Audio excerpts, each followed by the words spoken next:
Laughing Vikings Live. High vibe chats with actors, comedians, and creators, plus stand-up comedy, sketch comedy, and most importantly, you. That's right, join us every Monday for new episodes, and you can be a part of the show on Facebook Live, YouTube Live, and Twitch.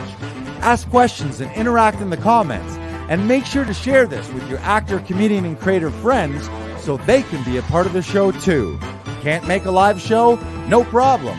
You can catch up on your favorite podcast platform and visit laughingvikings.com to find out how you can join the cast and crew. All right, it's time for today's show. Buckle up and make sure you stick around to the end because we have a special surprise for you. All right, ladies and gentlemen, it is Laughing Vikings Live. Happy Monday Fun Day. Let's go.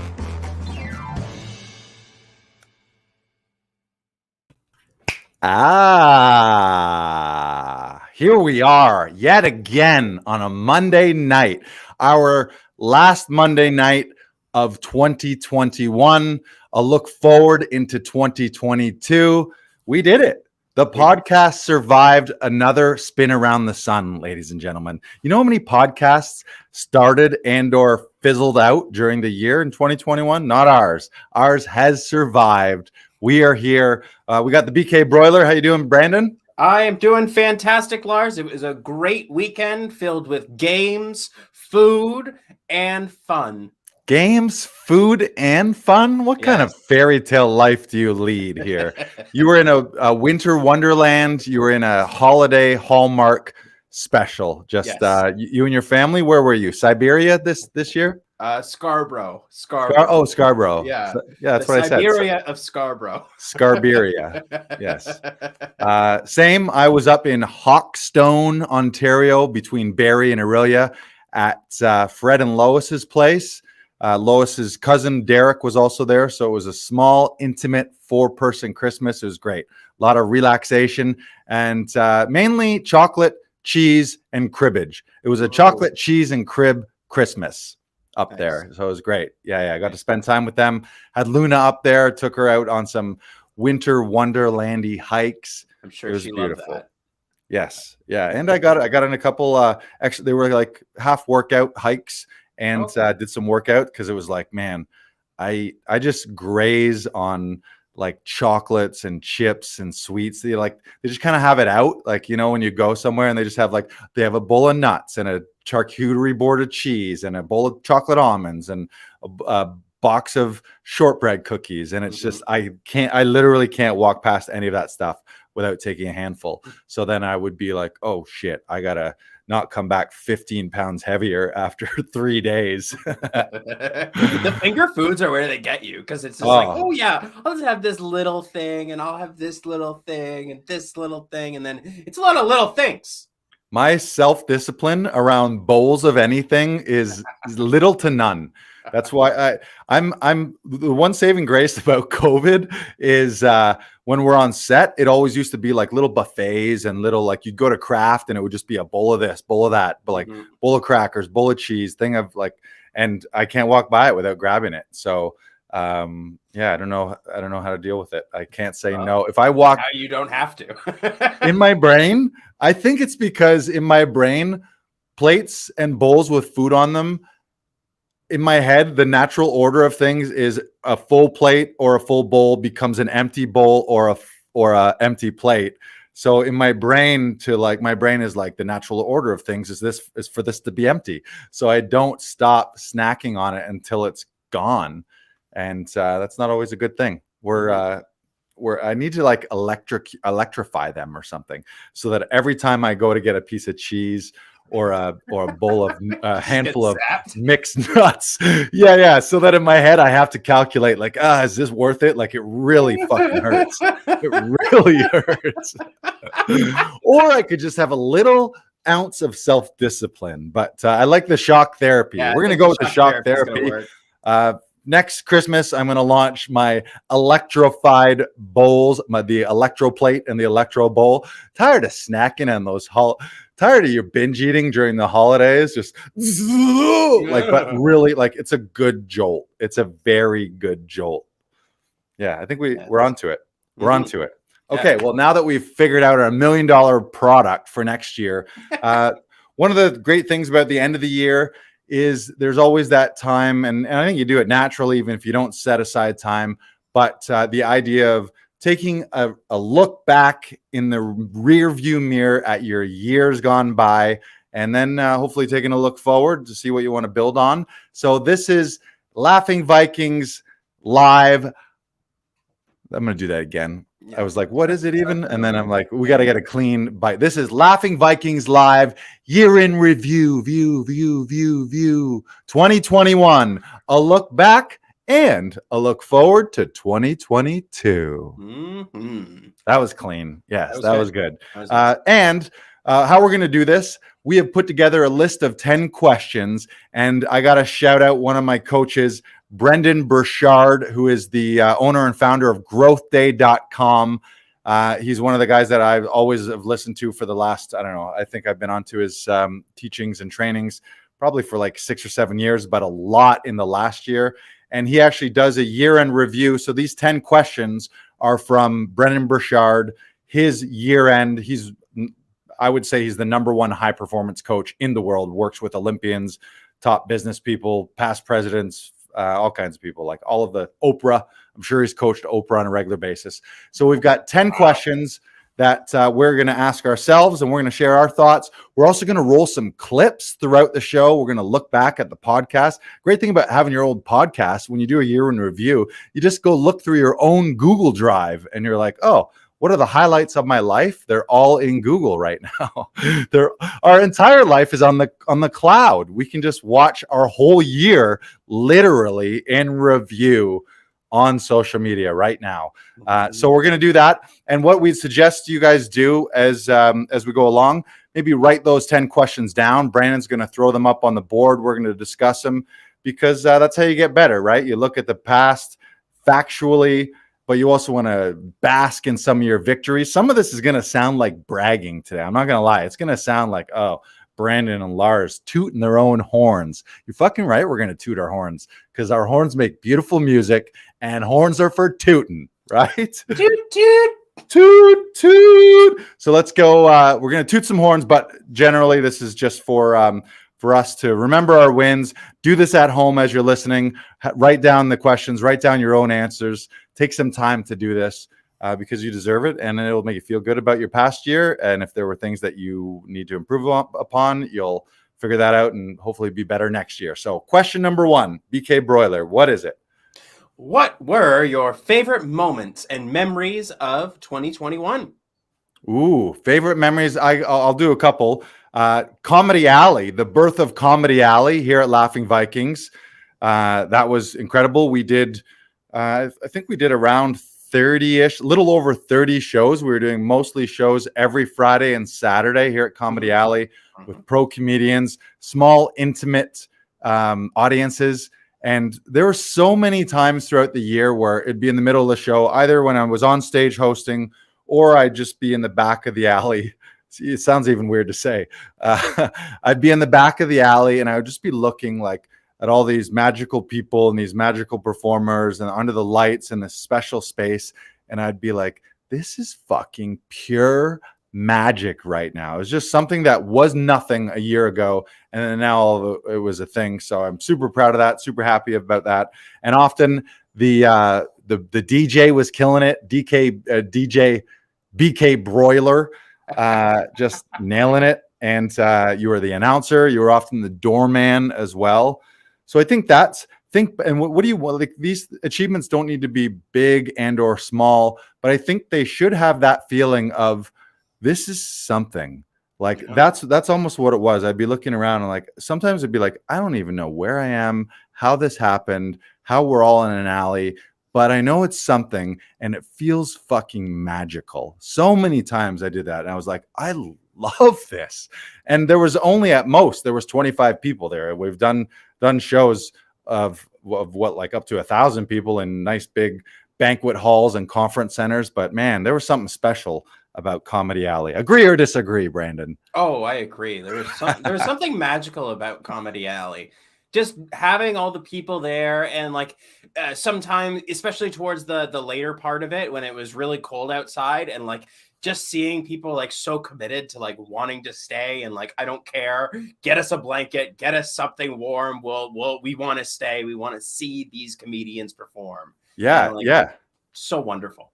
Yes, and it always seemed like something magical happened. Like it was always a weird synchronicity or some serendipity about someone in the audience. We had a few birthday parties. There were some anniversaries celebrated.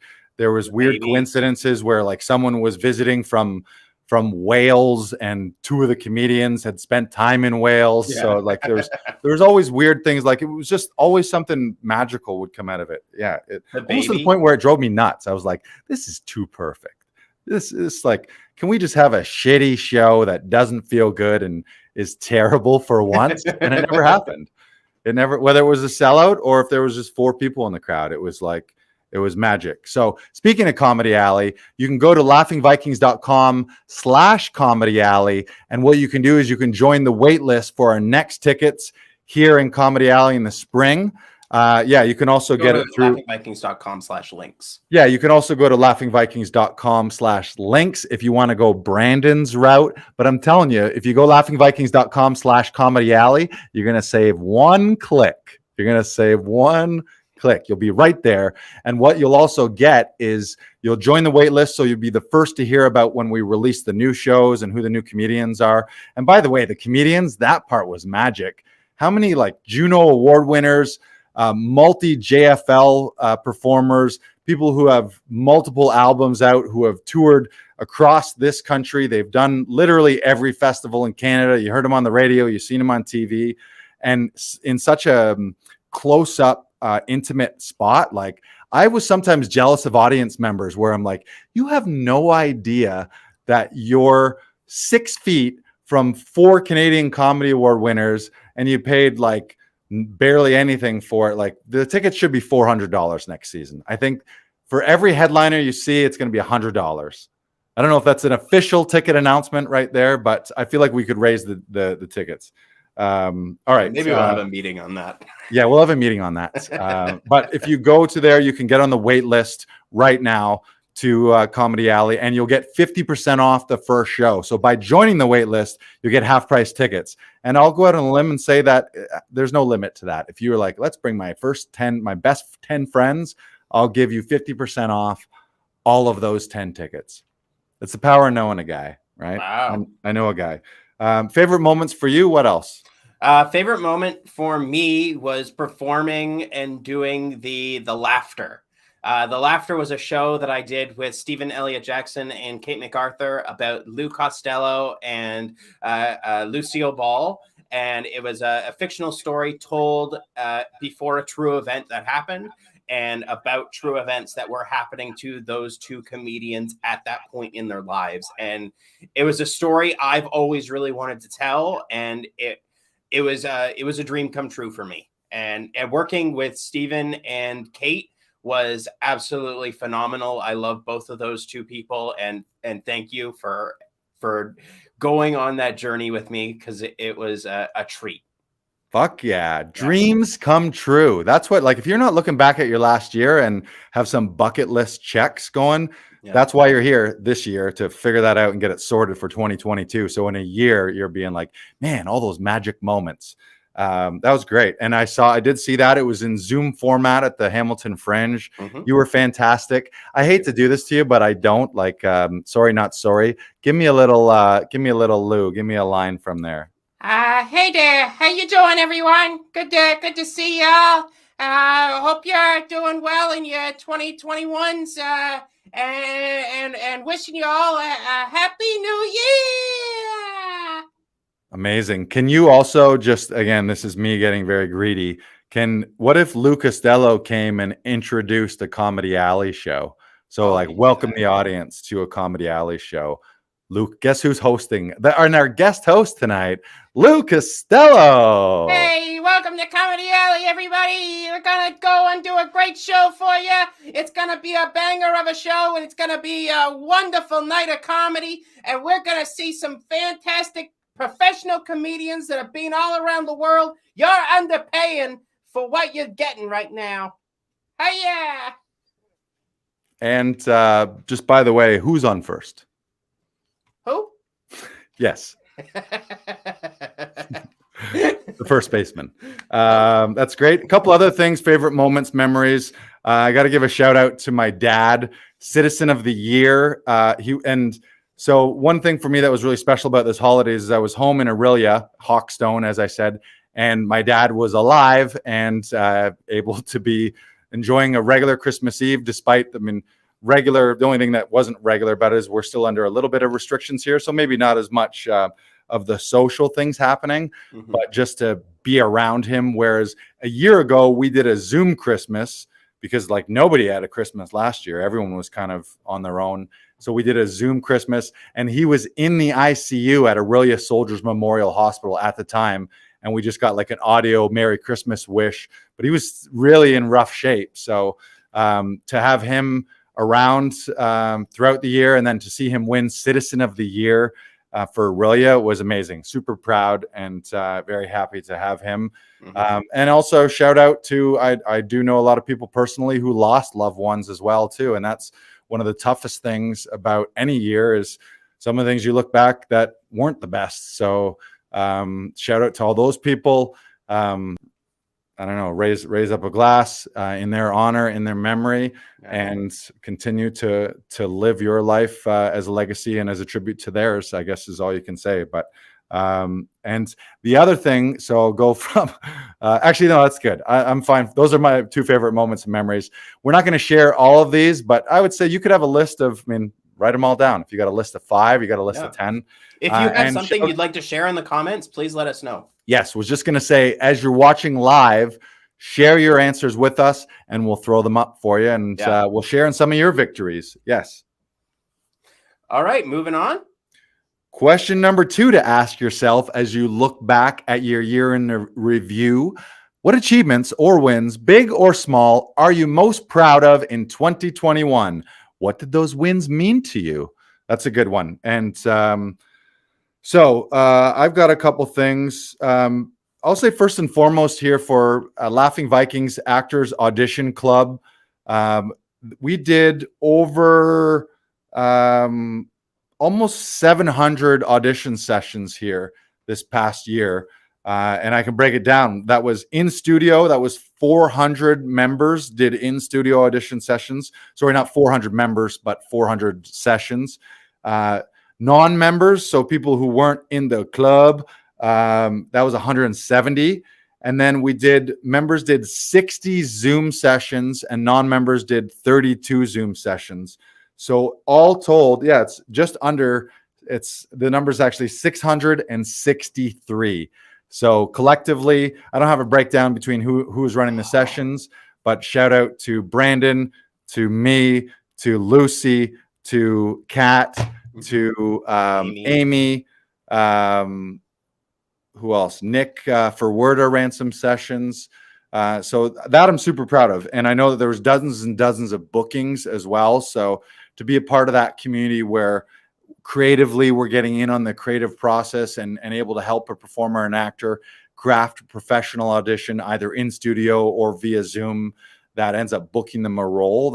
And I know there's a good chunk of those roles that were booked that we worked with people that were like game changers and life changers, where they're like ensemble leads in a movie, or it's their biggest ensemble leads in a TV series, or a big role against like a A-list celebrity lead in a film too, where they're going to have like just a massive, amazing amount of good positive memories from that. So that's a big one for me. And that's one of my favorite things always is when we hear, like, people will always send us a DM, or we won't see someone for a couple weeks and then they'll come back and they'll be like, oh, remember that thing you helped me with last time? I booked it. And we're like, fuck yeah. And we have a big little celebration. Yeah. Have a little dance party. Yeah. We have a little dance party here. High fives. Maybe not high fives. Yeah. Air high fives. Yeah. Elbow fives. Elbow fives. Yeah. Elbow sevens. Yeah. There you go. So that, and what it means to me is just that we have a community here, and it's really cool to get to celebrate the wins of your peers as well. And that should be part of this look back, is not only your own wins and your own successes, but I think a big part of that is look around to your family members, your coworkers, your peers, your friend circle, and hopefully that you've witnessed a lot of wins amongst those people. So celebrate those. And if you're not in that crowd, maybe you need to re-examine the crowd of people that you're around. But I think really it's just about being happy for other people, especially in performers. Sometimes there's a trap of like almost jealousy. Jealousy or sour grapes. Like, oh, how come they got what I didn't get? Or when's my turn going to be? Which is just such scarcity mindset. Like it's not about that. There's no set pie, and someone getting a gig isn't taking your piece of the pie.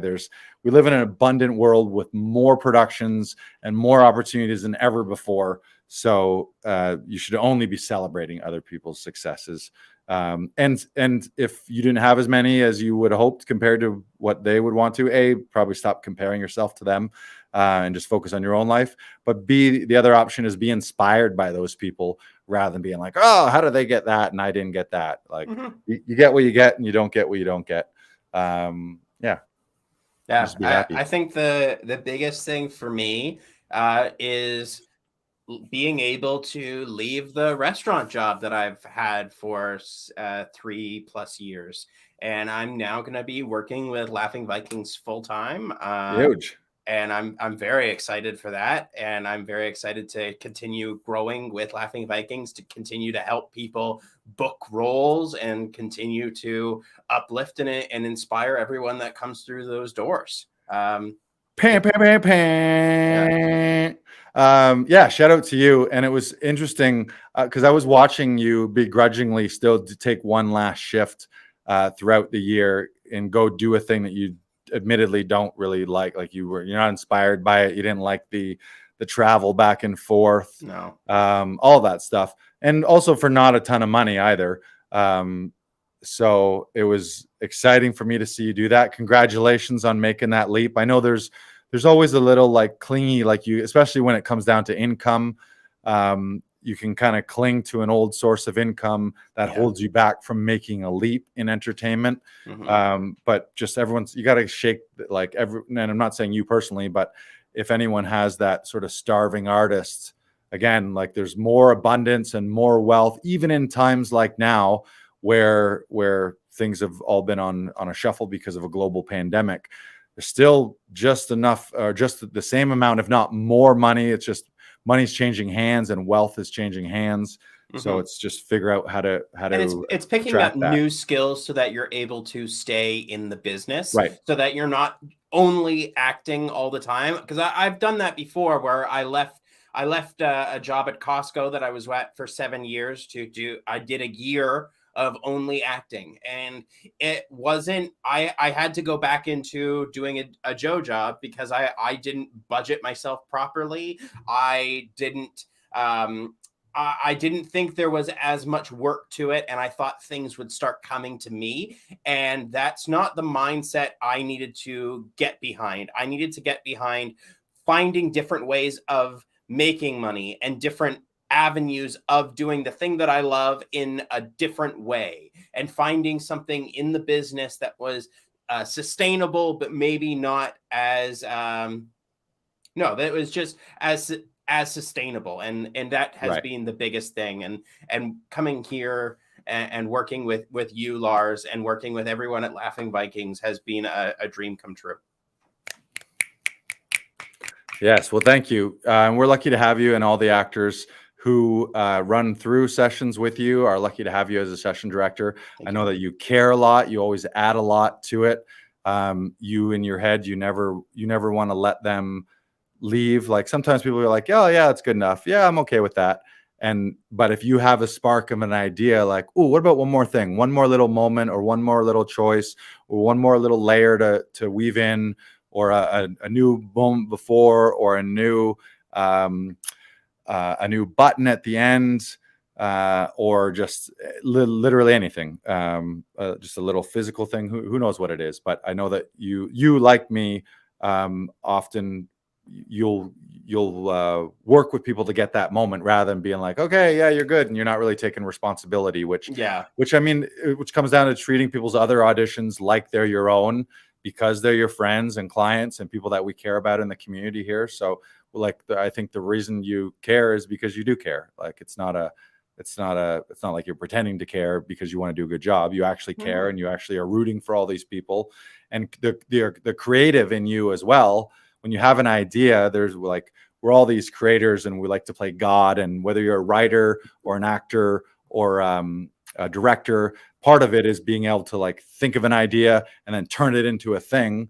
So there's something really satisfying as well to having a fun little creative idea or a good just a choice to offer up to an actor. And that's all we ever do, is we just offer choices to people where you're like, hey, what about if this, or what if at the beginning you did that? And then people are like, ooh, yeah, I like that, let's do it. And then they go shoot it, and then you feel so satisfied where you're like, fuck yeah.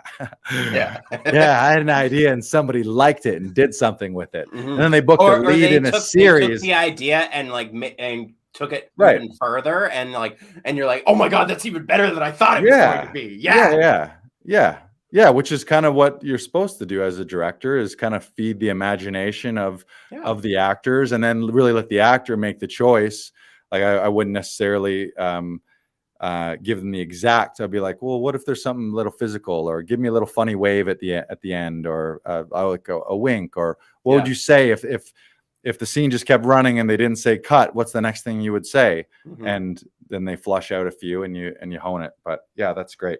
I got to say another thing though, for this one, achievements, wins, big or small. One of the things that I'm most proud of, this is a personal one for me, but I couldn't have done it without a lot of people, especially you, is going back to school and enrolling in a conservatory program with Todoroff Conservatory out of New York. But this year, due to the strangeness of the world, doing it remotely, and then hopefully spending some time in New York this spring. But that's been incredible for me. Such a year of growth. Like now I think like every year I spent before in conservatory, I'm like, if I had just done this first, I would have known what I was doing at least the whole time. Like I had a sense of it, and I was taking workshops and doing a lot of education on my own. I would take intensives here and there on a weekend, or classes here and there. And I've always been a natural sort of self-student, DIYing it, consuming things, consuming podcasts, reading books, but not have gone through an all-encompassing program. So like now I'm doing scene study multiple times per week, voice and speech classes multiple times per week, film history, theater history, movement, improv, Shakespeare. Next semester, we're doing more film production. We're doing musical theater. Like there's all kinds of stuff that we're doing in second semester that we haven't done. And then we're also going to continue with a lot of the classes. So although 2021 was like 2020 was a year where I didn't spend as much time on stage or on set as I would like to, I can confidently say I've spent the most time immersing myself in my craft and performing, and maybe even performed more as an actor, especially when you add Comedy Alley. Like that's not acting, but it's still sort of, I count it as stage time. But because of conservatory, I feel more like an actor than I ever have. And a big part of that as well that I'm really proud of, and you know this, is aside from some high school Shakespeare, I didn't, as an actor, spend any time delving into Shakespeare, not really even respecting it that much. Just, it's just an old thing that people do back in the day, or every once in a while someone does it on Broadway, or when you go to Stratford, you get to see people who talk like that. But I never delved that deep into it, and I fucking love it. It's one of my favorite things ever. So shout out to Mary Lou Rosado at the Todoroff Conservatory. It's a game changer for me. Like just reading those words and I can't even say it. Not only Mary Lou, we had our other guests. Fill me in because I'm spacing on their names right now. James Wallace and Julia Nish Lapidus. Of course, from Shakespeare Bashed. Yes. From Shakespeare Bashed. Both of them so amazing. So all actors out there, like train. Like if you're not in a class, what are you doing? Go back to class. It's just way more fun. You're growing. You're always active. And if you can't be in class, at least be reading scripts and watching great movies or watching great plays. But really, Shakespeare, just getting into Shakespeare, at least have that notch on your belt where you're like, you can crank out a monologue or two, or you just it's just those words, man. Once you can do a long Shakespeare monologue, you can pretty much do anything in TV and film, because the writing's never going to be that challenging. So it's so deep and so rich. Can't say enough. I can't say enough. William Shakespeare has been dead for so fucking long, and yet here we are on a podcast, and I'm gushing about him, and he's dead. He's been dust for like however long.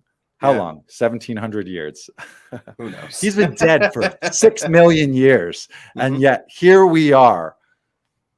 Yeah, it's Shakespeare and the dinosaurs. What else do we talk about? You learn so much from Shakespeare. Shakespeare is one of the best teachers you'll ever have, because it is such a challenging thing to wrap your head around. But once you do, your mind opens up, the world of possibilities open up for you. Like you're able to find all these things because you've been able to dissect a Shakespearean speech. And like the more you do that, the better you will be at being a text detective, which is something we should all be striving to be better at. Right. Yeah.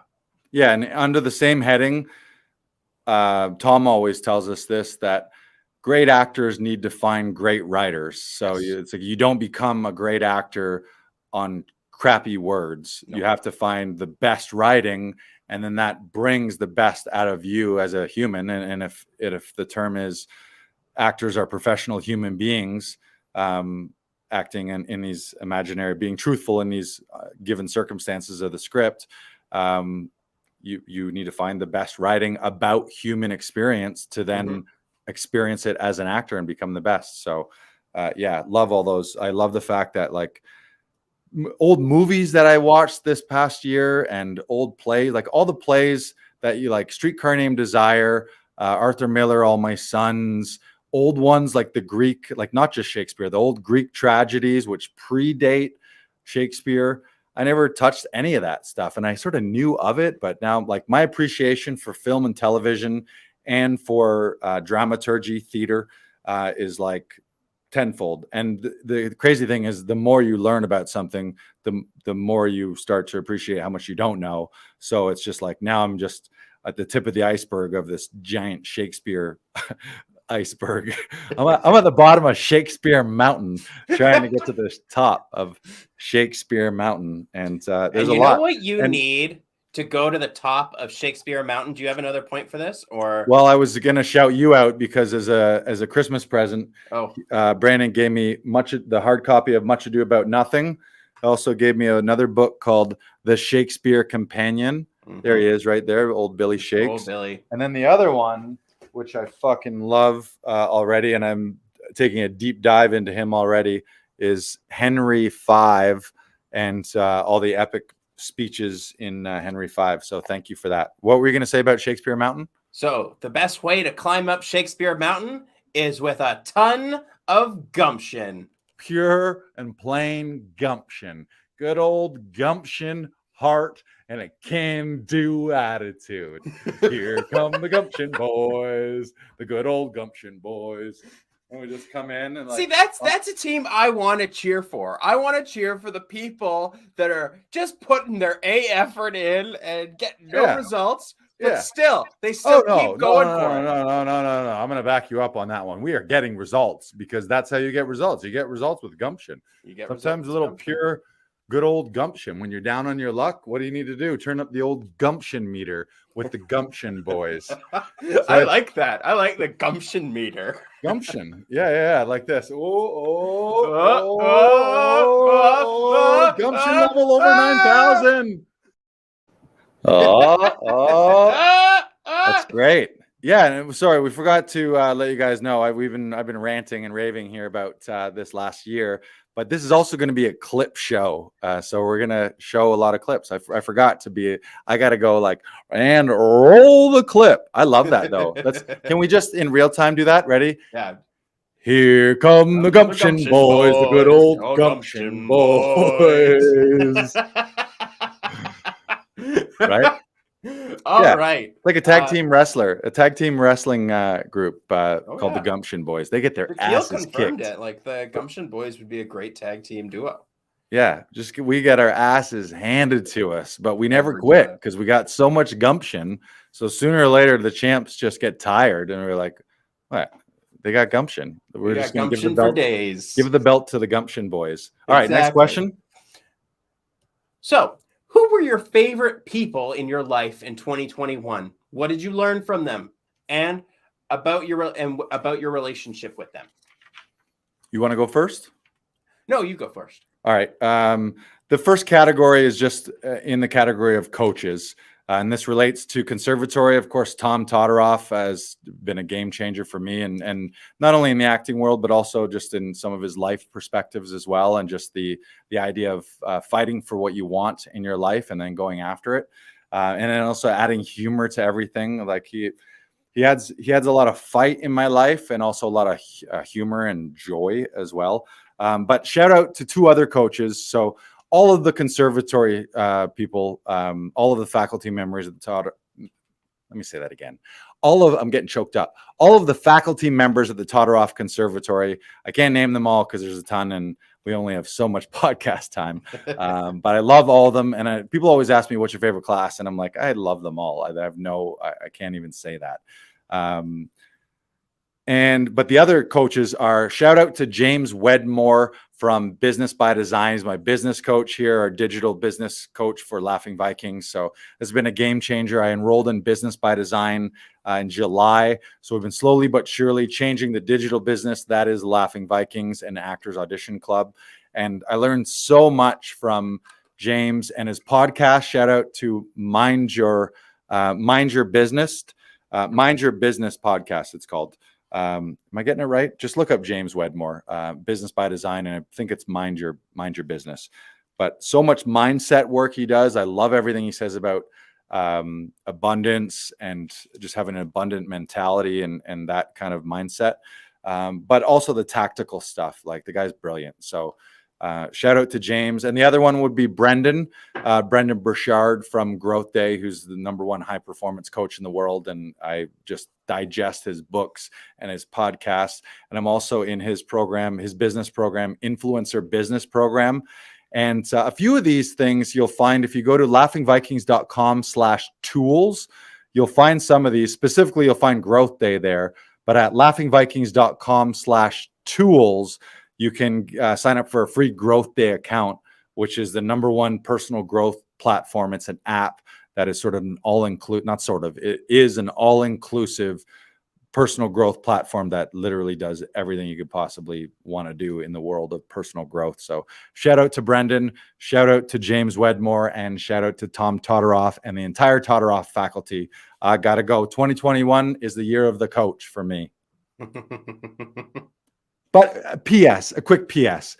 Everyone here at Laughing Vikings, including the BK Broiler, including Lucy Sanzi, Amy Emanuel, Kat Vitkoff, Camille Blott, our director of Good Vibes, all those people, my dad, my stepmother Lois, my brother Chris in New York City, all of our clients and friends, all the comedians, all the actors, like those people, all of them are special to me. So it's hard to say just one, but I would lead with coaches, family, friends, all of those people.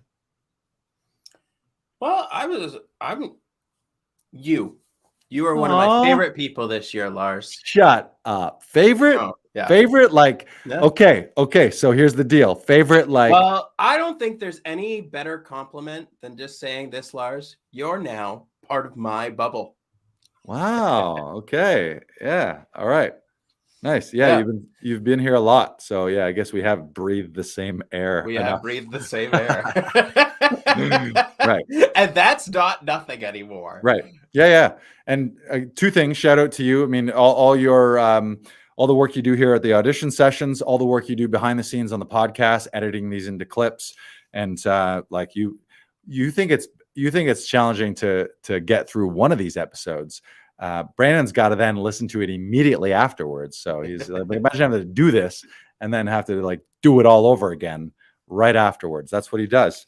But also specifically last Christmas, I was talking about when my dad was super sick and we was in the hospital, I wouldn't have been able to spend the time that I spent with him and have things still happening here at Laughing Vikings, which means would have meant a ton of actors in the city would have been out of a place to get their professional auditions done. So Mhm. shout out to you. It was great to have you running that ship while I was basically in an ICU every day for a month or two. And the other thing is conservatory too. Without having you and other people, the rest of the LV team here, I wouldn't have been able to make the decision to go back to school and essentially take a full-time acting conservatory program while running a business, while being a working actor, working in TV, film, and theater. And it just never would have happened. There's no way I would have been able to do it. So, yeah. And the same with you. Like I wouldn't have started doing the dinner theater shows with Big Time Murder without you. I wouldn't have been working here, and I wouldn't have had the ability to actually help people with their auditions if it weren't for you. And I've talked about this before, but I remember applying for this and being like, oh, well, I'm not qualified. I'm not this, I'm not that. And that's just me saying, I'm not, instead Right. of what you advised me a while ago is I get to. Right. I get to be a session director. I get to help people with their auditions. I get to edit this podcast. I get to be an editor now. Right. And I get to be a producer. And that is something I don't take for granted. I think it's so wonderful what you have built here, Lars. And I've said that before. And I really do love this place. I really, really do love this place. Yeah, so thank you. Thank you for being you. Thank you for starting this company. Thank you for allowing me to be here as much as I am. So thank you. Thank you. Thank you. Thank you for that shout out. Yes. And don't you forget it, kid. I won't. Yeah, no, that's great. I mean, I remember when Laughing Vikings was first starting in 2017, Trevor Ketchison, who's an actor, producer, buddy of mine who lived across the street at the time and ran a lot of sessions, and also Sophie as well. Shout out to both of you. When we would talk about it in the early days, what do I hope this place is going to be? I always thought of like the clubhouse vibe and like a place sort of created by creators, by actors, by comedians, for actors in that clubhouse vibe. But I always wanted people to be like I would flash forward to 10 years from the time it was even a thing and be like, I want people to think back to Laughing Vikings and be like, oh, fuck, remember that place? This podcast started there. That podcast started there. They did those shows. I booked this role. I booked that role. Oh, remember that time when I was doing a session and so came and then we had that little powwow afterwards. Like, I just want it to be like one of those legendary places, even though right now it's still very, I would say modest in the grand, like you don't walk in here and be like, oh, I'm on Paramount Studios lot or I'm in the Netflix building. Not yet, but I know that the memories are there and the vibes are there. So yeah, shout out to you and thank you for being a part of it. We're building it more. It's going to be 10x that whatever it is this year, Laughing Vikings 2022 10x. We're blowing it up. We are blowing it up. All right. And next question. Else I will give a shout out to, and we're gonna roll something on this. I want to give a shout out to Adam Langton, who has booked the most sessions here this year. He was featured on the podcast in episode 59. 59. 59. It's a known as one of the greatest episodes. A lot of people are like episode 59. It is always episode 59. Yes, and Adam is one of the OG members. He's one of the first people who I believe just stumbled upon the street sign and was like, "Oh, there's a place that I can go do these things." And yeah, we love him. But continue. You were going to say? You want to roll a clip? Let's roll a clip. One of my challenges. See, I used to not live in Toronto, but I was auditioning in Toronto, and it was non-union life, and there was a whole lot of commercial auditions where you'd show up and they'd be like, okay, pretend to sneeze. Okay, thanks, bye. And little did they know I had to, schlep back to the GO train, take the GO train to town. It was a whole thing. So I was doing that a lot. So signing up for Laughing Vikings has made life so much easier. I can still do the day job and then pop over here and take care of business in the audition room. and my day job is none the wiser unless they're watching right now. Hi. Hey, you're supposed to be at work. You're on a podcast. Right. No, Wait a second. No, it's not live. It's live later.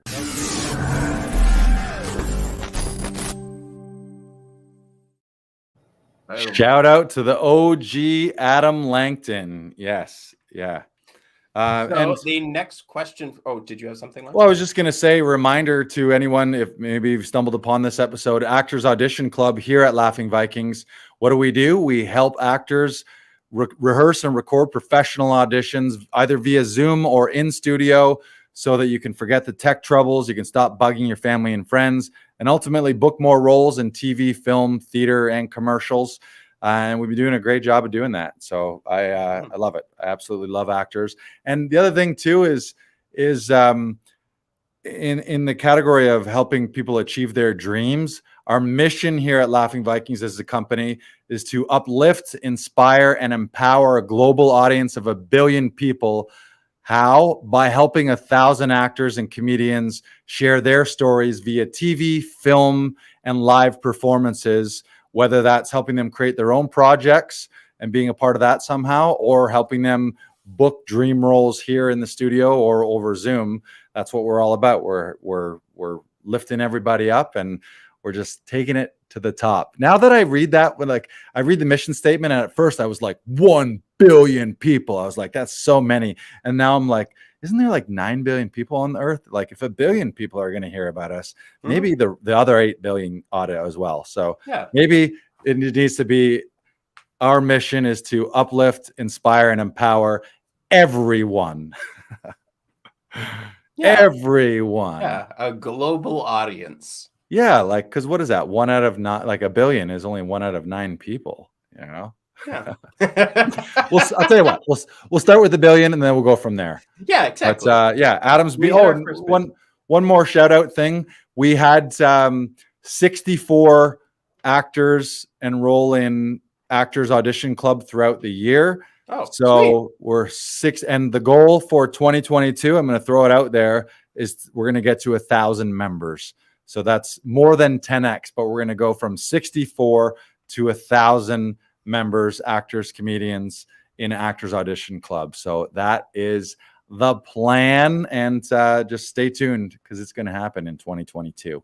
Yes, Next question. Next question. Lars, nope, that's not the right one. Ooh. What were the 5 biggest personal lessons learned in 2021? I would say for me, 2021 was a year of growth through investing. I've never invested more into myself in time, money, and energy into training, whether that's conservatory, which is a huge part of it. But I started the year like I did I did Tony Robbins' Unleash the Power Within last January, knowing that I was like, you know what, I'm just going to go 3 days where I just go like, this is going to be my best year ever, into that mode. In Brendan Burchard's influencer business program, and James Wedmore's Business by Design, the New York Intensive, doing that for a week long, like reading books, all the apps that I use. It's like and also fitness is the other thing too. So shout out to Jenny Fisher, and also shout out earlier in the year to 30 Minute Daily. 2021 was a year where I was, I would say, recommitted to health and fitness as well. So I think that's huge. Like if you look back and you're like, if you didn't spend any money on books or courses or classes, I would really, really look at that, no matter what field you're in or what part of your life is in. And it's twofold. It's one, to actually improve your life and learn new skills and get better so that you can create a better, like, really, you want to spend a good chunk of every day improving yourself so that tomorrow's you is going to be better and tomorrow's life is going to be better, not just for you, but for other people around you, hopefully. But a lot of that is investing in those kind of things, whether that's investing in classes or investing in your auditions here through Audition Club. Like every little bit of time and energy, but especially money. One of my coaches is always, the transformation begins with the transaction. The transformation begins with the transaction. So until you have skin in the game, it's hard. Like, yeah, you can commit to things, but when you really have skin in the game, like when you throw down tuition for a conservatory, you got skin in the game. When you pay money for a weekend class, or I know you did a lot of voiceover classes this year, no matter what it is, or fitness classes, investing in a personal trainer. Guess what? When you pay a personal trainer upfront money, you show up for your workout, because you'd be an idiot to blow it off and just throw, like, you might as well burn your money. That'd be the worst thing. You're like, not today. I know I paid you, but I'm not today. I don't feel like it today, and then you don't show up. So yeah, for me, it's just all of 2021, and it started in 2020, but 2021 was a continued momentum of just growth and investment. And that's Laughing Vikings. Laughing Vikings is in a growth stage right now, which comes with a lot of growing pains. And at times it can feel like it's a lot, and it can feel overwhelming, but we grew the shit out of Comedy Alley. We grew the shit out of Actors Audition Club. We've all grown personally. We've grown our membership. So yeah, it's just grow, grow, grow. And at the end of every day too, I think that's where a big chunk of happiness comes, where at the end of a day, you can look back and be like, oh yeah, I learned some things today. I got some new perspectives, worked on my body, worked on my life, worked on some skills. I mean, what else do you got if you're not doing that? I don't know what life is if it's not just to grow. That might be the main thing. And that sort of goes into my next one, which is it's never too late to change your mindset. I know for me, before I started at Laughing Vikings and started doing this podcast, I got very down on myself, and I would blame myself for not booking something, or I would blame myself for being the not in a scenario that I had absolutely no control over. And so the more you continuously say to yourself, I can do this, I am worth it, and I can push through whatever is coming at me, the better you will be. And I think that's so important for today's actor. And I've been listening to a lot of Back to One, the podcast Back to One right now. And it is fantastic to hear these actors talk about taking the next step in their careers, and hearing that, like, there is somewhere past where you are right now. And like, there is always a way to grow. And the more you embrace that, the more you continue. Is like, I wanted to start doing a journal for 2022. And so I just started Christmas Eve on the 24th. And so I do a journal in the very beginning of the morning, and then right before I go to bed. So that way I'm keeping track of just telling myself that it's going to be a great day. And if I have that written down and I have that said somewhere so that I can say, yes, I said this is going to be a great day, it's there. And I am committed to doing that. And I'm going to keep doing that, and continue to work on my writing. That it's always been something that is so incredibly daunting for me, that continuously working on it and continuously honing that muscle, because as Adam Langton said on his episode, his computer screen will always accept him. So find the things that will always accept you no matter what, because sometimes there is a lot of ups and downs in this business, but you can get through that. Love it. Yeah, a couple things that came to mind there is I saw a quote. I think it was an Instagram quote, but it was from a TV and film writer. And she said, I can't remember her name, but she said, you can always edit a shitty rough draft, but you can't edit a blank page. So she's like, just get in the habit of doing, and then you can always go back to it. Yeah, I love what you said about changing your perspective. All of life, man. I think this is the other thing that I've started to realize more. It's all the story in your head. Yeah. Maybe there's like I was going to say, maybe there's a physics reality of like, okay, like a cause and effect of like, okay, if I drop this rock and it lands on my foot, like that's a reality. I dropped the rock, gravity took it to my foot. But even astrophysics and physics is debatable at certain levels. So the main reality that all of us have is just the reality between our own heads. And there's no definitive, there's no definitive way. I was going to say there's no definitive way to define any moment or thing that happens to you. The only thing that matters about anything in your life, no matter where you are, is the meaning that you personally in your brain assign to it at that moment. And unfortunately, most of our lizard brains are used to trying to figure out what's wrong and what the problem is and what the threat is and what the fear is. But now when we're in a world where we don't really have that many like existential threats to us physically, we make up all these other things on why we can't do things or why we shouldn't do things or why we can't make a change. But it's just all stories. And it's so like, pay attention to the stories, pay attention to how many times, like anytime you ever say about yourself, and I do this a lot, where you say, I never, or she never, or I always, or she always, that's bullshit, because it can't be true. Like if you can think of one time when you didn't do that, you never always anything, and you never anything. Yeah. Yeah. Was that the smartest thing or the stupidest thing I've ever said? Both. Yeah. Exactly. Yeah. It's always, and it's never always, and it's never. But yeah, it's all the words you're using and the stories you're saying. Like there's people right now in the best situation ever who in their mind, they're fucking lost and this is the worst thing ever. There's people from the outside you're envying and be like, if only I could have what they have, and they're in their own personal hell for some reason. And then there's the flip side to that. There's people who have literally nothing, and they from a bird's eye view or an outside look, you might be like, holy shit, this person is in the worst of circumstances, but they're happy and content and working towards things and growing and figuring it out. So it's just all the stories that you tell yourself. So really look to the words that you say when something happens and the meaning you ascribe to things, as that when you, in an actor's life, when you do or don't book a role, what are you telling yourself? Some people are like, all the reasons that they don't book it are nothing to do with them, which can be okay, but then they don't work on their craft, which isn't okay.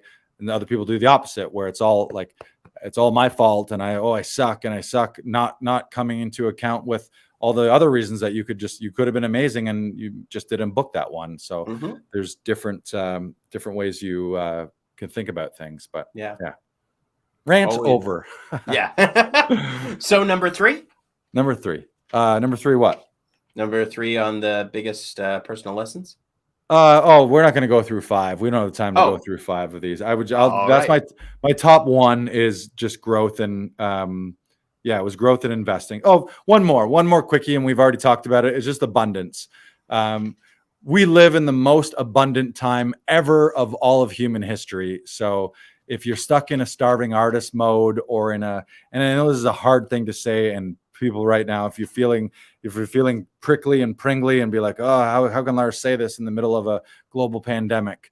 That's just fact. We live in a very challenging time in many ways, but we live in the best time, certainly to be an actor or creator, hands down. Everyone's cell phone is a state-of-the-art camera. We have global distribution. We have everything that we could possibly get at the touch of a button. You can access everyone through DMs, emails, IMDb, like you literally, like the entire world is at your fingertips. And we've never had a situation like that. We live longer. We have better access to food, better access to healthcare. And I'm saying not everyone. And I'm also saying that from the privilege of a white male in Canada as well. But still, when you take everyone in the world, we're still in a better situation. The one exception is probably climate change and pollution and those kind of things. So we got a lot of work to do there. So if you're listening and be like, how can Lars say that this while our fires are burning and our oceans is clogged with plastic? Touche, you got me there. But everything else, it's like the best time to be really anything in the world. So if you're down on your luck, and if you're in a trap of thinking like, oh, all the world's on fire and everything sucks and everything's awful, stop watching the news and start paying attention to all the amazing magical things that are actually happening, because there's more good than, I'm going to cry right now. There's more good happening in the world right now than there ever has. Just like maybe there is more bad. It's always the best at times, the worst at times. But the reality in your head is going to be to what you're looking at and what you're paying attention to. Yeah. And if you're paying attention to like COVID stuff or like death counts and infection rates and all of that stuff, if that's how you wake up and that's how you go to bed, then no wonder you're full of anxiety and feel like the world's shit. Maybe do that in the middle of the day, and then also add some good news to your bad news. And remember that every news outlet ever, whether it's factual news or like everyone's fake news, I don't want to get into that discussion, but whether it's fact or fiction, I think we can all agree that all news is based on fear, because that's what sells. Fear sells, and fear headlines sell. And that's how media companies make money. So curate the news and curate the media that's accessing your brain, I guess is what I'm saying. Mm-hmm. Yeah. Everything in moderation, right, is what we're saying. So the next thing is, what three things? Wait, everything in moderation? Heroin in moderation? Deadly poison in moderation? Especially heroin in moderation. Well, shouldn't heroin be not at all? I don't know. I mean, that's what I'm saying. Yeah, but like if I'm just saying everything in moderation. Yes. Maybe there's some things that should be not at all. Probably, yeah. Right. Like not racism in moderation. You would never say that. You'd be like, no, that should never happen. That should be out. No. Yeah. Everything in moderation except racism and heroin. Oh, there. Right then. Right. And both of those have zero. Cut it back to zero. And maybe plastic pollution. There. Did we just solve the world? No more heroin and opiates, no more racism, and no more plastics in the ocean. There, done. That's the main thing. Perfect. There you go. Right, I think those are the three things you wish happened in 2021. Is that maybe we'll get there? Yeah. We'll get there. Yeah. All right, let's plow forward. Let's play another clip. We got to mix this up with clips. I feel like we got so many good clips. Oh, yeah. It's all like the Peter Pan effect, right? Where you never want to grow up and you just want to live in Neverland forever.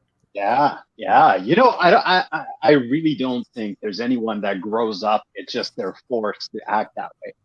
We as performers, we're like, nope, we're embracing this. This is who I am. Take me or leave me. I'll dress up as a chicken.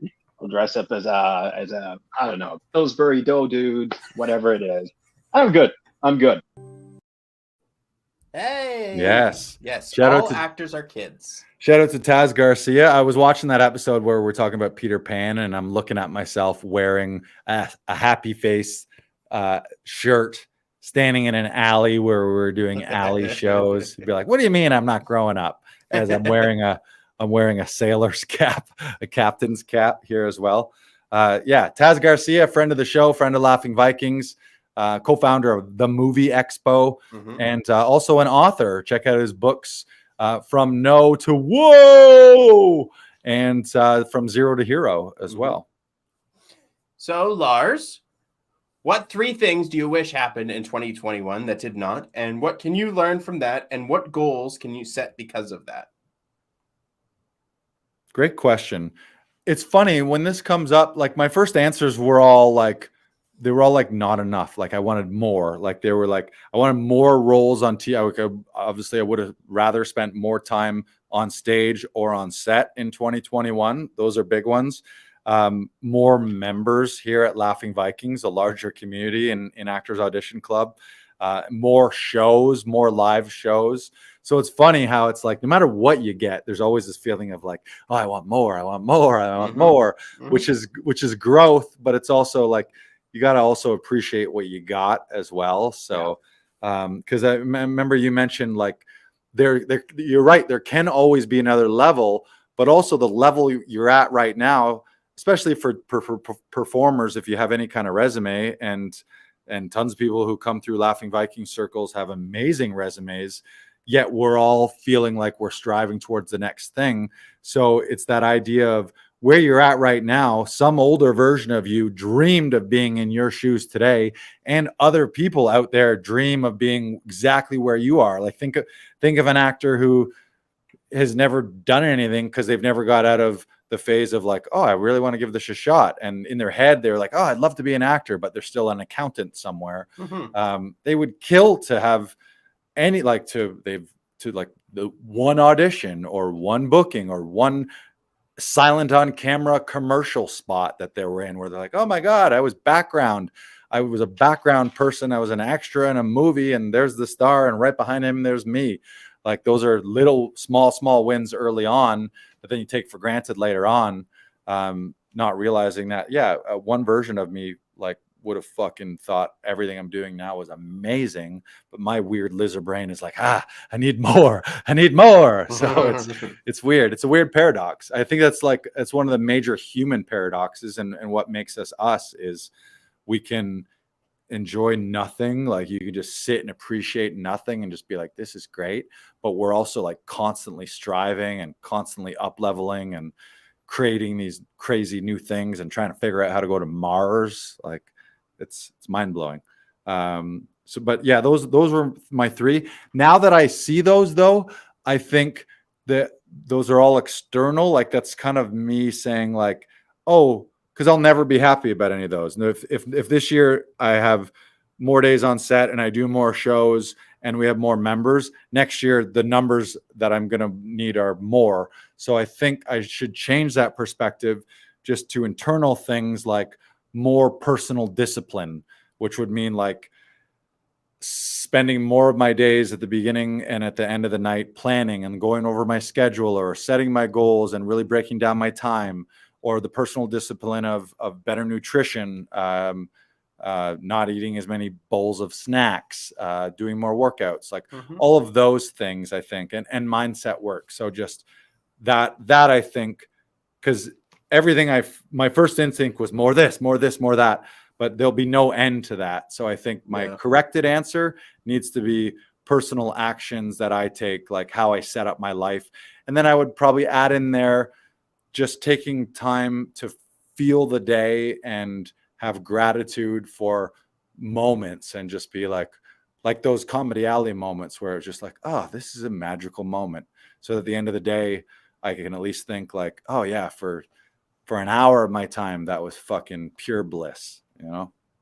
Yeah, I know for me, what I really want to focus on this year is pushing through fear.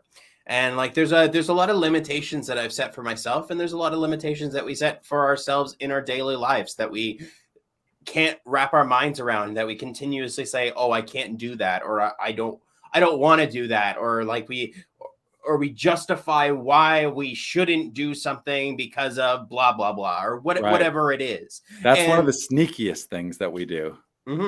And so the more you continuously, I was seeing somewhere someone saying, whenever you get those thoughts that come to you, think of it like a 5-year-old that wants to continuously play with you. And you're like, no, I have things that I need to do. So please go somewhere else, worry about something else in the corner so I can do the thing that I'm scared to do, but I'm going to push through that and do the thing that I want. Love it. Yeah. I mean, that's probably the number one thing we do, especially as performers, is we hold ourselves back with all these stories and fears and what ifs. And if you unleashed all of that and just be like, what if I was just 100% all out all the time, or not even all the time? Like take your weekend, or take the time you need for self-care and all that stuff, or for hikes in the park, or just downtime. But if aside from that, you were just like, I know what I want and I'm fucking going and getting it, then like your life would be great. Yeah, I mean, depending on what you want and what you're going after. But and you know what? If it scares you that much that you don't want to do it, it's probably something that's definitely worth your time. Right. Yeah, and you're always a big chunk of that. It's ego and it's lizard brain resisting change. It's sometimes not even the fact that you're afraid of doing it. It's that you're afraid of the quote unquote uncertainty of leaving your comfort zone wherever you are now, for these bigger and better things. I think I want to get lizard brain on a shirt. Lizard brain. Yeah, lizard brain. Yeah. Beware the lizard brain. Yeah, and that self-talk, think like one of the things, I'm sure people have talked about this and analyzed it, I think about it a lot, is if you think about your own self-talk, a lot of the self-talk we have everyone has about themselves. If someone said that to you as a stranger or a friend, you'd be like, fuck you. Like if you think like, oh man, am I like, how many actors during a dry spell will be like, they'll have the quick notion of like, am I ever going to work again? Or when am I going to be on set again? Like something crazy like that. But imagine if just someone walked up to you and be like, hey, Brandon, you might never be on set again. You'd be like, who the fuck are you? Get the fuck away from me. Like, you would be upset with that person. So yeah, monitor your self-talk. And it's fears, but it's often fears disguised as logic. That's the tricky thing, where we think of all these three, oh, we're not ready, or we don't have enough money, or the timing's not right, or all of this weird stuff where it's just really under the, like, if everything could be the way you wanted it, what would you be doing? If you wave a magic genie wand, how would your life be? And then start going after that stuff. Yeah. Yeah. So what 3 positive things happened that you did not anticipate happening and that you're grateful for?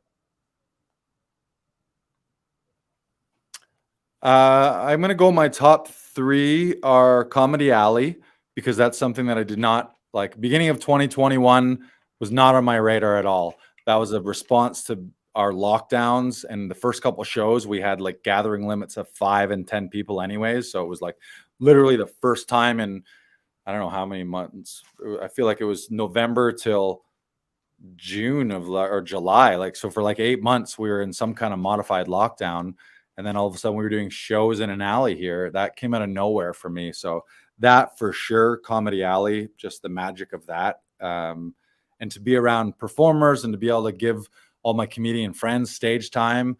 And those early shows, there was only outdoor shows happening. There was a handful of park shows, there was a handful of roof shows, and there was a couple of alley shows happening in Toronto. So yeah, I'm really proud of that, and like so happy that we were able to share that. And we had people who, that was like, oh, this is our first night out as a couple in 9 months, or since the beginning of pandemic. Like literally we had people come out like, this is our anniversary, and we haven't been able to spend an anniversary anywhere because of a global pandemic and lockdown. So I think that was really special. And the other thing is conservatory. I did not start 2021 thinking, I'm going to go back to a full year of an acting conservatory program. I was in the Saturday workshop with Todoroff, and I was loving that and loving the growth throughout the year and loving the commitment and discipline of knowing every week I was going to devote 5 hours of my time just to acting and performing and to scene analysis and scene study. And I knew that clockwork, week in, week out, I was going to have that with Todoroff. And also the big part of that was to be a part of a global community. And then fast forward to a week in New York in July doing the intensive, and then joining conservatory, both of which I wouldn't have been able to do without you being back here to run things at Laughing Vikings. So yeah, that, like, 2 game changers that I did not, like, I don't know what my third is, but those 2 are worth 10 in my opinion. I think for me, asking you to be part of the podcast, that was something I wasn't anticipating doing. I had hummed and hawed about it for a couple of weeks before actually asking you. And I'm not sure if you remember this, but like I was really scared to be editing the podcast when I first started, and like making clips and making the YouTube stuff. And that has been a real joy in my life. I really do. I really do like it. I really do like editing, and it's a new skill that I never even considered having. And that was daunting to me when I first started here, but now it's become a joy of mine. It's become a new skill, and even picking up with Side Hustle Quest, the other podcast that I'm working on, and I'm doing the editing for that as well. And so like being able to offer that and be like, okay, I'm not just this one-dimensional person. I now have a bunch of skills that can be multifaceted and go wherever I need to. And also being asked to do email sequences for the Tom Todoroff company. I really do enjoy doing that. And like, and it was something that was scary to me at first. And it took me a long time to figure out how I needed to do something or how to write copy. And even still, I'm not perfect at it, but I'm working at it, and I'm learning it, and I'm continuously trying to get better at it. And it is something that I was not expecting, but I do admit I really do love it. And I'll give another shout out to Tom, because the guideposts, the technique is something I had never even considered before. And it is something I use in my daily life continuously now. And I feel so much more confident in sessions helping people with their self-tapes because of this technique, because of the 15 guideposts, because of the 3 tenets and the 3 techniques, and the vocal variation and the viewpoints. Like, viewpoints was something I had always really enjoyed in school, and I still love doing viewpoints. And I still, whenever I do have an audition, and I do try and work on the viewpoints and the physical aspect of it, and where can I add a moment, or where can I organically find something that works, that is based on time, space, shape, movement, story, emotion, the 6 viewpoints. Like, it has been a huge game changer for me, and has definitely uplifted my self-tapes. And I believe everyone that has worked with me is self-tapes from that point of starting to work with them. 100%. 100%.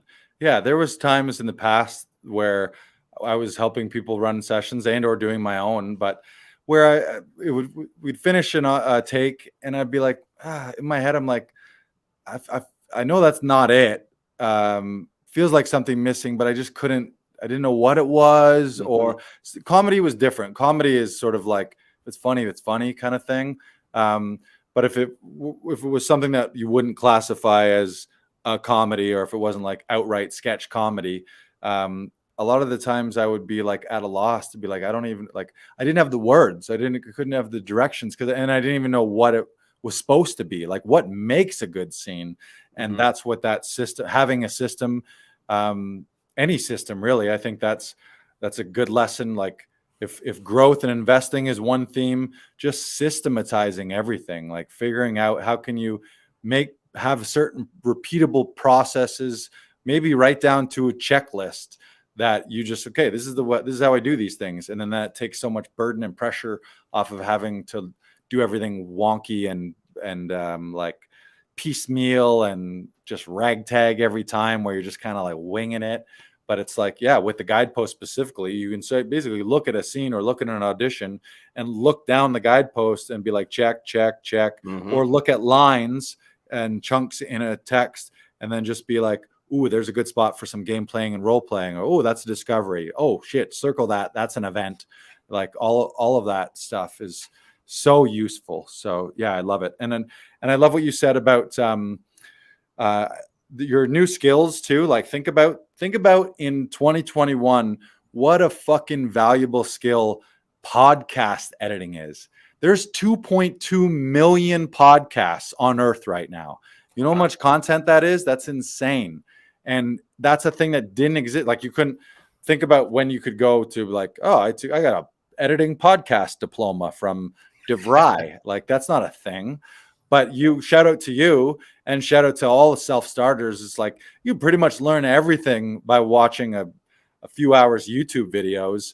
And I mean, aside from your research, I don't mean that kind of research, but if it's like a tech skill, like editing or learning how to use some kind of online software, whether it's audio or video, just all of that's super learnable. And then now you have a skill that's marketable, that you can get a return on that investment. You learned it like it was some growing pains to learn it in the first place. But now that you know how to edit together scenes in a slate and put some fades together, and maybe a title page, and we transfer a file. Yeah. Now you're able to do hundreds and hundreds of auditions. Same thing with podcast editing. Now you always have that in your back pocket, whether it's with Laughing Vikings or anywhere. You could literally cold call every podcast people out there, or just advertise that got a podcast, need a hand, I can help with that. And you have a monetizable skill, which is huge for actors and creators. Like, if you're an actor and creator, if you're stuck, no offense to Joe Jobs, because if you enjoy your Joe job, and as long as you enjoy it, but if you're in your head, like thinking, oh man, I hate every minute that I'm here, and I just want to only be doing creative acting, like fun things, just figure out a way. What are the skills do you have? How can you get in sort of side jobs and side hustles? Or maybe you can work crew, maybe you can work production, maybe you can work at a casting house, maybe you can work at editing, maybe you can do locations, maybe you can be a driver on a film set. There's a million things that you can do. So and even if you're not related to any of that stuff, and you don't even want to be in TV and film, maybe it's just like you have whatever that interest is that you have. You could literally just start a podcast about it and potentially have a one day a company or a business around it if you do it properly. So yeah, just opportunity everywhere. So shout out to you for seizing the opportunity. Thank you. Thank you for giving me the opportunity. Yeah. And don't you forget it, kid. Huh? Say, you got me there. Right. Well, now the goal is just to have 1,000 more of you, not you specifically, unless we clone you. We could clone you. Well, that'd be good. 1,000 Brandon. I don't think I would like it. That too much BK broiler? Probably. Okay, we'll think about it. I would start resenting myself. We'll think about it. I might put it as a to-do list at Laughing Vikings, where like, if you see on the whiteboard when you walk in here, clone Brandon, and then one day I just shove you into a futuristic-looking pod for some reason. Be like, hey, Brandon, come here for a second. And I just shove you into a thing and turn some lure me weird, in with Reese's Pieces, like turn some weird dials. Yeah, exactly. The first few might not go so well. There's always a little bit of growing pains when it comes to cloning, but I think the first few sheep they tried to clone turned out a little wonky. But we'll iron it out. Happen to me, right? We'll iron it out. Yeah. What does that mean?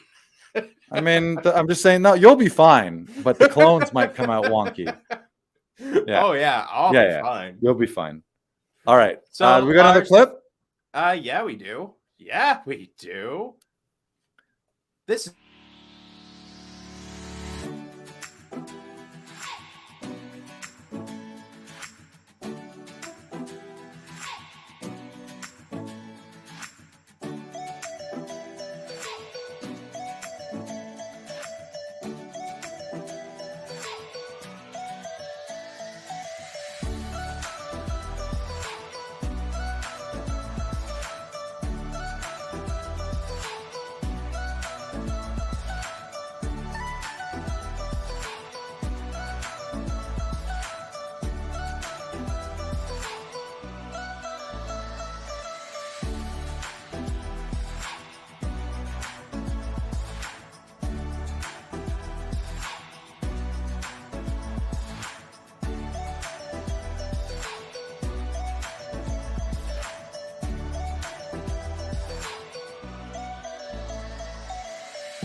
Oh, hey, yeah, there was a look back. Yeah, that was on my list. I didn't expect to be in New York. I mean, I always expect to be in New York to see my brother at some point, but that was for the week-long intensive with Todorov Conservatory, which was sort of the introduction to the conservatory faculty. And it was that week that after meeting them and spending time with them and just falling in love with some of the teachers and their content, like especially Shakespeare, the 2 Shakespeare classes, the movement class, the voice and speech class. I was like, these guys are so brilliant teaching this and they love it so much. It was just infectious. So I had to go back, infectious, but not in a COVID way, in a good way, the good kind of infection. Right. Yeah. So that was a highlight. New York's a highlight for sure. Yeah. All right. What do we got left? Lars, our final question for today. How can you finish this year rested, refreshed, and in a positive mindset for 2022? Great question. We skipped some questions. We're going to go back for some questions, didn't we? We skipped some. Well, because we sort of touched on them. That's why I've skipped 2. Okay. I mean, I would say the number one thing is actually take some time to rest and get refreshed, no matter what you are doing in your life. Like, this is a good time to have a couple down days where you're just chilling. For me, it's nature. Go on nature walks, hikes, go to the beach, walk through a forest, all that kind of stuff.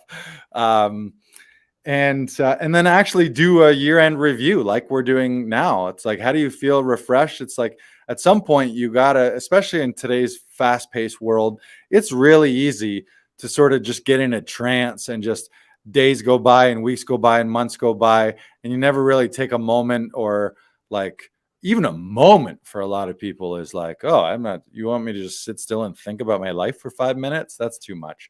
But like, yeah, end of week reviews, looking at the end of the month and the beginning of the month, looking back, planning forward.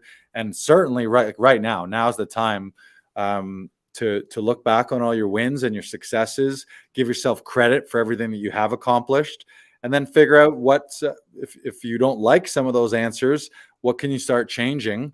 A lot of that change should probably come from here. Maybe about 80% of that change is most likely mindset.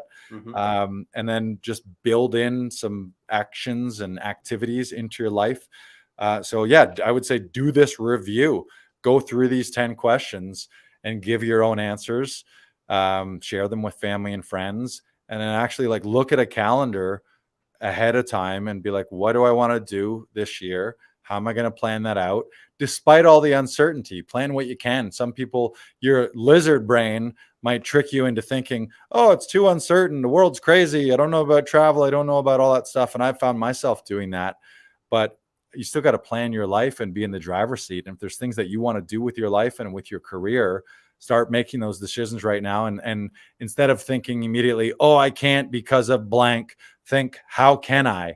Yeah. How can I, despite that? That's really like true champions and true winners. They weren't like, oh, I can't because, that's never the story of a champion. Oh, I couldn't because I blank. It's no, like, you know what? It was like, despite all the odds, despite all the shit, there was a shit storm of chaos going around me. And somehow I just stayed laser focused and figured it out and surrounded myself with positive people, and we made shit happen. Like, that's the kind of attitude I think you need to have, and just plow into 2022 with positive expectations and a positive plan to get you there. I like to think of LeBron James or Connor McDavid.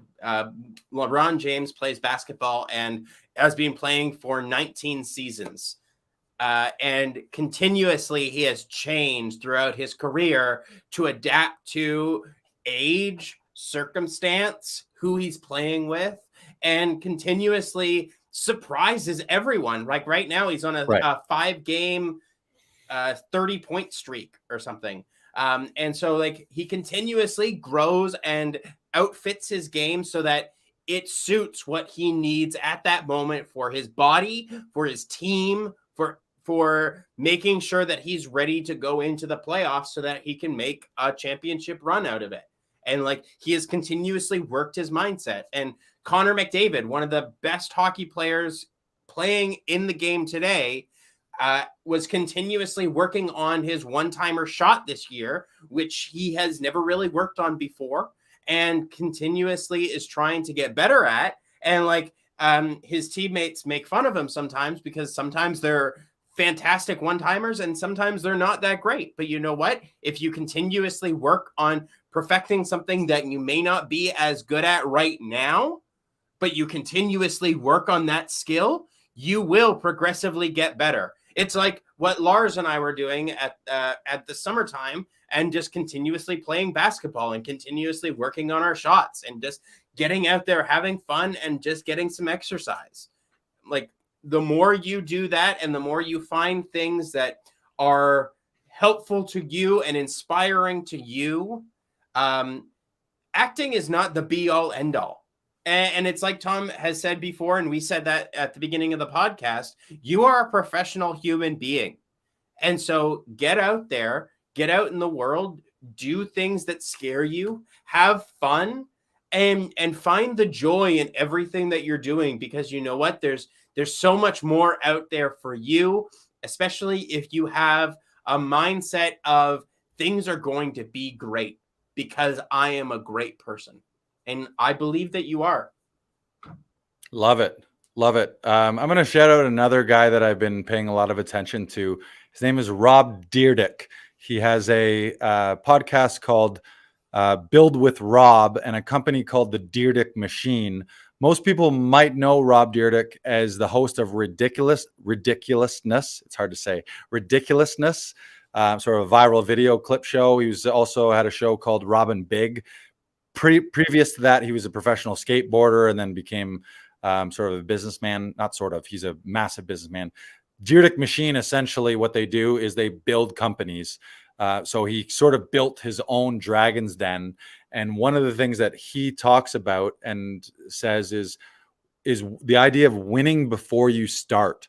So before he starts any of these new ventures and new businesses, he started with the end in mind and worked his way backwards. Like, what does he want to do? Okay, my goal is to have an 8-figure exit where I sell this company to one of the 100 companies that would have that kind of cash to buy that kind of company. And then he just works backwards to figure out what he needs to do and puts the plan together. So it's the idea of, and he doesn't start anything unless he's already had that mentality and mindset of winning. They call it a do or die mindset. That's sort of his group of people. They're called do or diers. And just the idea of, he doesn't start things without knowing he's going to win. Why? Because he expects to win, but also he starts with a plan and then works backwards. So it's not really like, yeah, shit happens, but then you just might got to duck and weave and dodge and weave a little bit and adjust a little bit. But he just doesn't start until he already knows that he's going to win. And that's just such a mindset game. And as you were talking, Brandon, I thought what you said grow and you said change. That's literally, I think that's the definition of life. Like life forms, life, not just human life, but any life, whether it's an amoeba or a plant or an animal. It's what do? We grow and we change, aka adapt. And if you don't grow, you're probably dying. And if you're not adapting, you also might be dying. So grow and change, grow and change, grow and change. That's a formula. Like, I think that's the reason humans are still alive on Earth right now, is because we grow and then we change and we adapt and we change and we adapt and we keep growing. So that's literally what it's all about. Yeah. I want you to throw up the question for the end of the year. What was question 10? What's the main positive takeaway that you want to have from 2021? No, it was goals. There was one about goals on that one's easy. What's the main positive takeaway you want to have from 2021? Is growth and change. Change.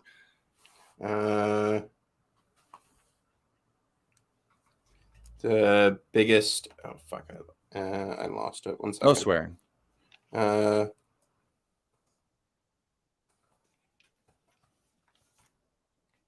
You got it? You could just say it if it's not on a banner. Okay. Yeah. What were the 5 biggest professional/career lessons in 2021? Also not the question. What's question number 10 on the list? Oh, what are you? Oh, I missed one. What are your top 5 goals for 2022? Top 5 goals for 2022. This is where we look back. But you know what? All this chatter about looking back, all that stuff is gone. It literally doesn't exist. The only thing that exists is now and hopefully the future. So we could talk about everything we did last year, but it's already gone, man. So that's it. That's the end of talking about 2021. 2022. Here are 5 personal goals / Laughing Vikings goals. Number 1, for Actors Audition Club, I'm going to say it right now. My goal by the end of the year is to 1,000 members in Actors Audition Club. And that corresponds to our mission at Laughing Vikings of uplifting, empowering, and inspiring a global audience of 1 billion people by helping 1,000 actors and comedians share their stories through TV, film, and live performances. So we're going to go from 64 to 1,000. That's more than 10x growth, probably about 15 to 17x. But that's easily doable. We're just getting started. Number 2 is Comedy Alley. I want a sellout season. What I want in my head is we had a handful of sellouts and we had a handful in the middle and we had a handful of low turnout shows. All the shows were pure magic. But the goal in 2022 is just a sellout run of seasons where we sell out all the tickets and we just know, okay, for the next 30 weeks, we're sold out in the alley. Number 3, I want to book a lead / ensemble role in television and or film. Ideally both, because I like film and television. But I would love to be in a lead / ensemble lead, television and film. Again, this year for me has been about a year of building and about growth, taking classes so that when those opportunities come around, I'm ready to pounce on them. Number 4 is me personally. I want to put out another stand-up special. Pandemic's been a weird time, not having stage time. It's like, how do you write stuff? How do you work on stuff? I released my very first album at the beginning of pandemic, Silly Goose. That's out there. Those are all old bits that I love and that audiences love, but time to move forward. I got to, between now and the end of 2022, it's to write my 2022 comedy manifesto and put together an hour-long special that I professionally record and release in audio and video. So you heard it here first on the podcast. Old Larsy boy coming back with his sophomore album, and maybe we'll get a Juno nod for that one. Yeah, that'd be good. Let's do that. Yeah, Juno nomination. And number 5, I had a great year in 2020 and 2021, health-wise and fitness-wise, but I'm going to put it on record here. My goal in 2022 is to be the healthiest that I've ever been, physically, mentally, nutrition. So it's exercise, nutrition, and mind exercise and nutrition. So my year in 2022, aside from 1,000 members of Audition Club, selling out Comedy Alley, being a lead in a TV and film, releasing a stand-up special, the number 5 thing, and probably the number 1 thing, is to make 2022 my healthiest year as a human being at the age of 44. Nice. Yeah, snaps to that. Yes, and shout out to my trainer, Jenny Fisher, J Fisher Fit, who a lot of you out there have an opportunity at Actors Audition Club. We're doing fitness for film every Friday, and you can hop on a free Zoom workout and you get trained by a trained professional. She's a professional trainer, certified. She runs us through great workouts, and you can be part of that every Friday as a member of Actors Audition Club. So if you want to make it a healthier year, and man, is there anything more that you need more in your body and your cardio for acting? It's like it's all voice and speech and movement. So getting fit and working on your instrument, what a great way to become a better actor, by working on your body. Yeah. And we should get Jenny on the podcast. 100%. Yes. Yeah. All right. You want to share some top goals? Well, I sort of have shared a little bit of them. I want to work on writing this year. I want to get better at that skill. I am continually going to be working on voiceover and making sure that this podcast and the other podcasts that I'm working on are as top competing as they can be. I will continuously be working on Shakespeare, because I really do love Shakespeare, and outdoor Shakespeare, especially Shakespeare in the Park, is one of the most magical things that you will ever see or do. And it is so much fun. My very first job in Toronto was performing improvised Shakespeare scenes in Toronto farmers markets in the East End. And it was one of the most fulfilling things I have ever done in my career. And I love outdoor Shakespeare, and I would love to continue working on that. I would also like to produce and write 10 sketches. Let's do it. Yeah, I want to work on sketch. I want to put myself out there. I'm worth it. I'll green light it right now. Let's do it with Laughing Vikings. We have so many sketches that we've like half written and joked about. Like usually before or after the podcast, Brandon and I get into that mode where it takes him 20 minutes. Our goodbyes are 20, 30 minutes. Takes him 20 minutes to leave because we get riffing and we get, oh, that'd be funny. And then he starts walking out here and I'm like, oh, don't forget this. And be like, oh yeah, that'd be funny. That could be a whole second podcast, just the 20 minutes that it takes you to leave the studio.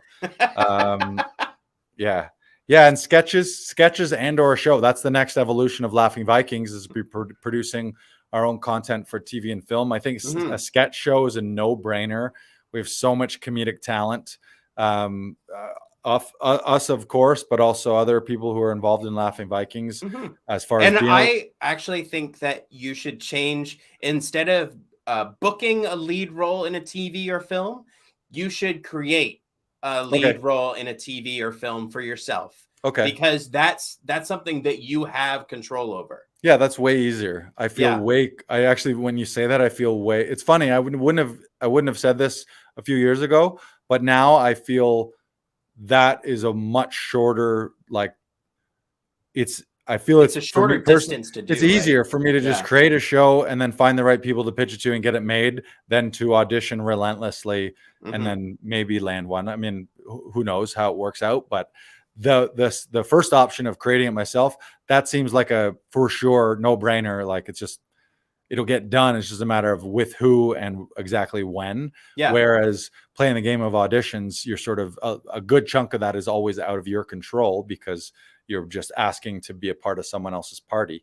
Whereas we can just start our own party. We're going to start a party on a yacht and you're invited. Yes. And you can be a part of that. Yes. Great. Now what? Let's done? do. Oh, we have a very special quote. Lars, can you hold up the journal that I gave you?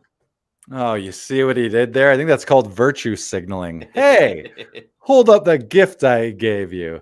Love it. Our quote this week comes from Buddha, and it is, "Every morning we are born again. What we do today is what matters most." As we go into 2022, remember, it's not about the long game. Just play it day by day. And the more you do that, the more you focus on yourself, the more you focus on the people around you that you love and are helping them.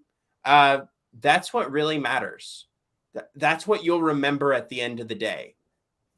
So don't focus on the things that you can't control. Don't focus on, oh, well, I need to be doing this by the end of 2022. Don't worry about that. Focus on the things that you can control. And you know what? You matter. I've said this, I don't know how many times today, but you matter. So Who, do me? the thing. Yes, you. What is You. this? An You intervention? matter, Lars. Yes, it is. Do I act like I don't? Maybe I need to Lars, matter more. we have some things we need to talk about. Right. You matter. Man, what an episode. Great episode. So that was the year in review. A look back and a look forward to 2022. Make it your best year. Also, start by subscribing right now. Subscribe already. Just every week, we're just delivering the goods. So make sure to also hit us up on Instagram at Laughing Vikings. And if you're not a member yet, go to laughingvikings.com.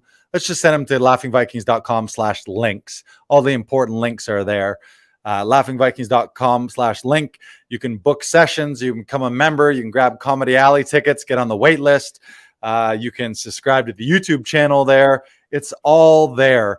And you want to be one of those 1,000 people in 2022 and help us uplift, inspire, and empower 1 billion people by helping share your stories in TV, film, and live performances. Hop on board. You can start strong with Laughing Vikings Audition Club. You'll find it all at laughingvikings.com/links. And seriously, make this the best year you've ever had in your life. Because why not? You know, why not? And Why not? Just to get you into the spirit, I believe Brandon and I decided, technically, if you're listening to this, maybe depending on if you're not watching this live and you're listening to this, it is 2022 right now. Yeah. But it's not New Year's right now as we're doing this live. So we're going to do a little, I guess you'd call this acting right now. We're going to do our own New Year's countdown. And by the end of this countdown, it's already going to be 2022. So I want you to get yourself in the focus, get your mind right. No matter what happened in 2021, I want you to just picture right now all the things you want in 2022. Picture your life exactly how you want it to be, all the achievements, all the amazing auditions, all the amazing performances you're going to give, all the fun times you have with your friends and your family, and all the times you spend listening to Laughing Vikings podcast. Just by the time we get down to the countdown, I want you to open your eyes and it's just like, oh, we're in 2022 and we're about to have the greatest year of our fucking lives. All right. You ready for this countdown? Ready. Wait. What do I need? Okay. And 10, 9, 8, 7, 6, 5, 4, 3, 2, 1.5, 1.5, 1.